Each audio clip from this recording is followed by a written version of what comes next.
So one of the main aspects of shopkeeping is cleanliness. This means that the shelves need to be cleaned, the floor needs to be neat and clean, the presentation has to be clear, the room has to be well neat. So personally, I try to implement all these things the best way I can. So mostly in terms of shopkeeping, I look at it into three aspects. One, I look at it in terms of the shop. I look at it in terms of myself as the shopkeeper, and I also look at it in terms of the client. So in terms of the presentation, of course, it has to be clean and well arranged. The shelves has to be dusted often. If you are in a dusty area like where my shop is, it is very dusty because there's a road passing by. Then in terms of the arrangement, personally, I try that I put the perishable things to one side and also the edible ones. Of course, most of the perishable things are the edible types, and then an edible one, I put them towards another end. So like this end where I'm arranging right now is the section that I allocate for the non-perishable ones and the non-edible ones. So most of the time you'll find things like sanitary towels, tissue paper. On this section you'll also find things like bar soap and toilet soaps. You'll find baby items like diapers, and also what else, maybe detergents or general cleaning items like jig and so on and so forth. Also kitchen items like you'll find steel wool or scrubs. So these are the items that generally I like putting on one end. Also, I get my tips when I visit wholesale shops and supermarkets. Some of them have arrangements that you can pick from if you want to do a similar thing. And also, I also sometimes I arrange these things in terms of brand. For example, you find that people are used to one brand more than the other. So most of the time, you'll find that I try to expose the other brand as much as I try to make sure that the brands that customers are comfortable with are also well exposed. Then also when arranging, I make sure that these products have their names facing the direction from which the client comes from. Like when someone approaches the shop from the door, they're able to read this is one product. They read the name. If I were to read the names in terms of children's names, I'll say this is Teresa, this is Angela, this is Cynthia. They are able to see what they want even before they start asking you. Of course, I try to stock variety so that if someone wants something and probably they want to try something else, then they can do that. Also, I also try to put these things in different packages. Like you find something like sugar, you'll have sugar coming in a quarter kg, a half kg, or even 1 kg. So, or even if it is diapers, I try to have the small size, the medium size, and the large size because just to accommodate most of these clients. Then small items like detergents, these ones that come in very small packages of 10 grams and 35 grams, I put them in a box, and then I sort them out in terms of brand so that if someone wants something, then I just pick it. Also, I tear them apart so that the way they come in a roll of a dozen. So it wastes time that you have to keep the client waiting as you look for the scissor, and you want to cut it up. So when I'm free, when the clients are not coming, I take this time to cut up the pieces. Like you see the kind of snacks that are hanging on my door right now. These ones are very famous with children. So I cut them up and put them in a box. This other box that you see, which is on top of the soda crates, so that when someone wants 2 or 3, I quickly pick them up and exchange cash. And this one improves efficiency so that people don't really have to crowd up in your shop, yet possibly you can serve them even faster. And then I avoid hanging products that come in sachet, unless it is very necessary. If I do it, then I do it in one particular place, like the door that I've just mentioned.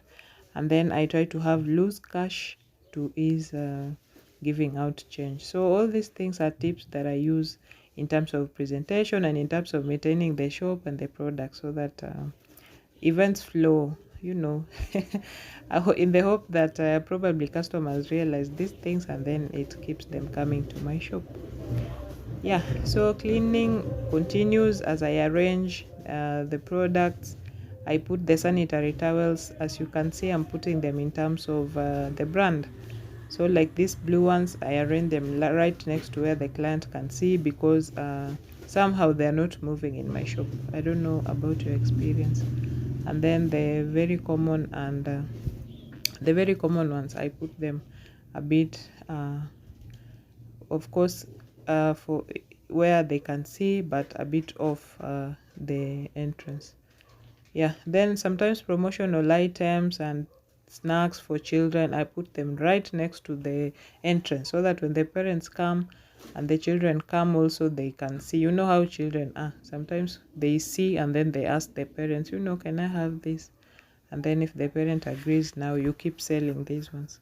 Also, items that I feel are not moving quite fast, I try to put them somewhere where clients can see them, so that just to ignite their subconscious minds. You see something and then something tells you, I might need this, so they end up picking them. I think that is so much I can say about the presentation and the shop and the products themselves. Then for me as the shopkeeper, I try to be very neat. I think when serving clients, you have to be presentable. You cannot just wake up from your bed, you've not brushed your teeth, your hair is unkempt, and you rush to open the shop. So you have to be someone presentable. Sometimes I have a blue coat that I throw over whatever cloth I'm putting on, so that I look like someone who really wants to do this job. And then I also observe courteous language. Like when a client comes, I make sure that I say hi to them.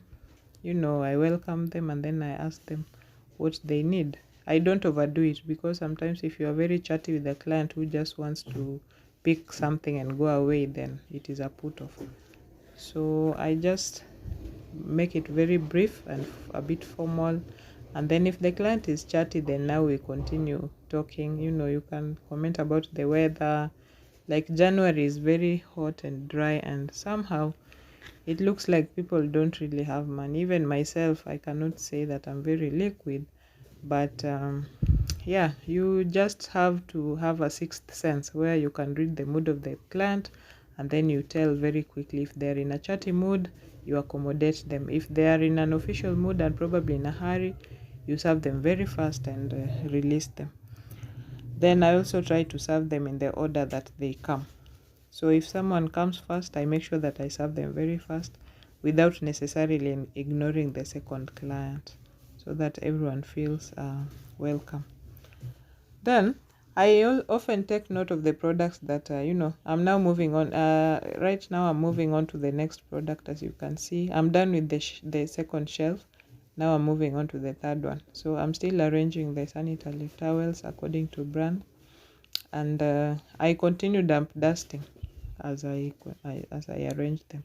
So like I handle one shelf, I wipe it off, then I put back the product, so that even as much as I'm cleaning, it does not disrupt the flow of events in the shop. A client can come, and if I've dismantled all the shelves, then I won't know what they want, where it is. So I handle one shelf at a time as I continue serving them. Yes, so I was saying that I always take note of the products that clients repeatedly ask for, that probably I may not have. Like in this case, I noticed when I started this shop, I realized that most of the clients kept asking for airtime, and I didn't have airtime. Initially, I was ignoring this fact, but it has come to my realization that probably I need to stock up on airtime. Yeah, the different for the different networks. So also, when I have a variety of products, like in this case, you see I have a variety of sanitary towels. So when a client comes, I don't just assume and give them the one that I want to move. I make sure that I ask them which brand they prefer, and I tell them the different prices, and so they decide what they want. So I honor their preference. And sometimes if I don't have it in stock, at this point I was still going on with the cleaning, moving from one shelf to the other, and arranging them according to the way I thought was appropriate. And also at this point you can see a client came. So I just welcomed them and I immediately stopped what I was doing so that I could serve them. Yeah, so right here I'm just giving out the product, and we've exchanged the cash. Then now I can get on to what I was doing. So I continued cleaning the shelves one after the other. This is exactly what I was telling you earlier, so that you don't disrupt the the process of in case a client comes, you are able to serve them efficiently. So you just handle. Personally, I prefer to handle one shelf at a time. And then other extra points that I can talk about as far as shopkeeping is concerned is that I absolutely don't sell stale or overstayed products. For example, you find that maybe you took 10 loaves of bread on a particular morning, and then that day, for one reason or the other, people didn't buy bread. So I just observe the sell by date, and if that date comes by, I make sure that these products, I remove them from the shelves. I don't sell them completely. And I keep ordering products. One day you don't order and you get 10 clients who need the product. Then the next day you order, sometimes they don't come. So I make a habit of ordering a particular number of products every day, so that I don't get into the habit of selling hakuna. Hakuna is a Kiswahili term that means sina. It means it is not here. So you go to this is a problem with most shops. I'm sorry to say some. You get into a shop and they tell you hakuna. So clients have they create a perception about your shop. So if they keep coming and you're telling them that one I don't have, that one I don't have, a client will not come to your shop 4 times if you keep telling them consistently that I don't have that one. So I try to put a little bit of everything, so that if someone comes, then even if you don't have the exact package that they wanted, they can have a smaller package. For example, things like salt, you can stock a little bit of the smallest package, so that even if someone wanted a bigger one, like a 1 kg one, and you don't have it in stock, then they can make do with a smaller package until they sort themselves out the next day. Then this one is a point that I like to put in practice once in a while. I sometimes go out of my way and I give children candy, especially children that keep coming to the shop. Yeah, if I notice a child comes today and tomorrow they're coming, and probably they're not even buying things for their own sake, they've been sent by their parents. The way to a parent's heart is through the child. So if you treat the child well and you tell them thank you after they've come, however little the product they've bought is, then they like your shop. So you'll see this kind of children keep coming, even if they are sent for bread or milk or any other thing, they'll keep coming to your shop. So in another way to attract clients to your shop, I think this one is relative. It depends on how you look at it. But personally, I've discovered there's a shop that sells carry bags in wholesale. So that some of these carry bags, I get them at ridiculously low prices. So I don't mind giving them out to the clients. But this one depends on... This one will depend entirely on you. Because... personally, I prefer to give some of the clients who buy a number of things and they don't have carry bags. I give them. I just pack whatever they've bought into these carry bags and I don't charge them. And I've seen it work positively for me. So that one, I think, is a point that you can consider depending on your location and all these factors that we've talked about. Yeah. So right about now, I'm on a different shelf where I'm arranging the soap, and the basics remain the same. I put the soap in terms of the brand, and then of course I make sure that they're arranged very neatly, very neatly. Sometimes I have smaller packages of soap like the one I've just put on top of the shelf. So I do not, I try to accommodate everyone. There are clients who want pieces of bar soap, so I just cut uh, into the pieces that they want. And if someone else wants a full bar soap, then so be it, I serve them too.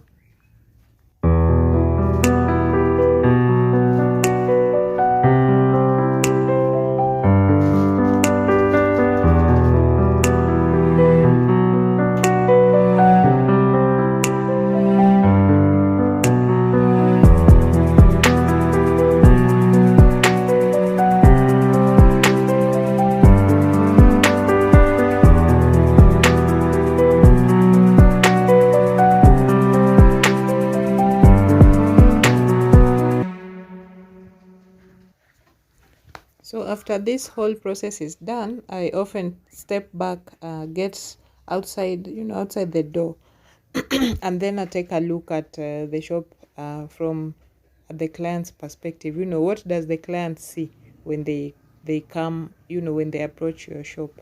So this is what they see, and it does no harm if you can add a flower pot next to the door or anything else that you think can work for your doorstep. And then of course don't forget to do your math. You need to have a recording of all your sales in a day. Even if it is your side hustle and you've put someone there, let them write very clearly what they've sold during the day, so that when you come back in the evening you are able to tally the stock versus the products they've sold for that day.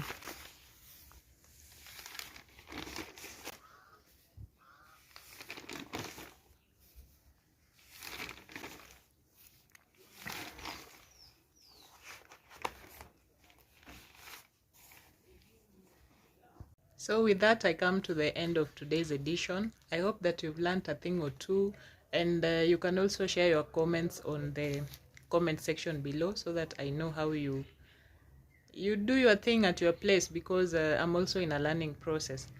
So thank you. If you like this kind of content, I request that you consider liking, share, then of course subscribe. I wish you well, and till next time, bye.